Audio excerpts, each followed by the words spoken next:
ئەمڕۆ لە هەر لە چالاکیەکانی 25 نۆڤەمبەر 16 ڕۆژ چالاکیەکانی بەرەنگار بوونەوەی توندتیژ دژی ژنان و کچان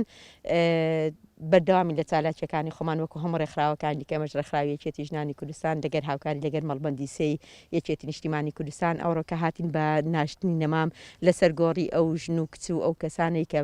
بێ کەسن و یاخود بەبێ هیچ تاوانێک یاخود بەبێ هیچ لێکۆڵینەوەک بکرێتن هیچ یاسایەک پشتیان بگریتن هیچ شتێکیان لەگەر بکرێتنیان جێ لە قسەکانیان بگرن لە بەرچیوان لێ هاتیە هاتین ئەلێرۆکانە لەو قەبرستانە ناژراین بەبێ کەس بەبێەوەی کەس هیچ ناوەکیان بداتێ بەبێ هیچ بکرێتن ئێمە نەمام دەچێنی لۆی پێیان بڵێن ئێوە کوژراون بەڵام ئێمە دەمانەوێت ژیان هەبیتن لە بۆ ژنان ژیان هەبی لە بۆ کچان. بەشداریمان کرد لە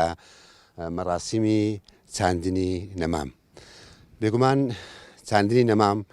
واتە ڕوحێتی ژیان واتە بەردەوامبوونی ژیان واتە خۆشی ژیان هەرچەندە لێرەدا نەمام چاندن جوانکردنی ژینگەیە پاراستنی ژینگەیە ئێمە دەبێ لەو ڕۆژەدا لە بۆ نابۆ توندتیژی بە هەموو شێوەیەک هەڵمەتەشی بەرفراوان بکەین بە هەموو چین و توێژەکانەوە بەشدار بین دژی هەموو کوشتنێک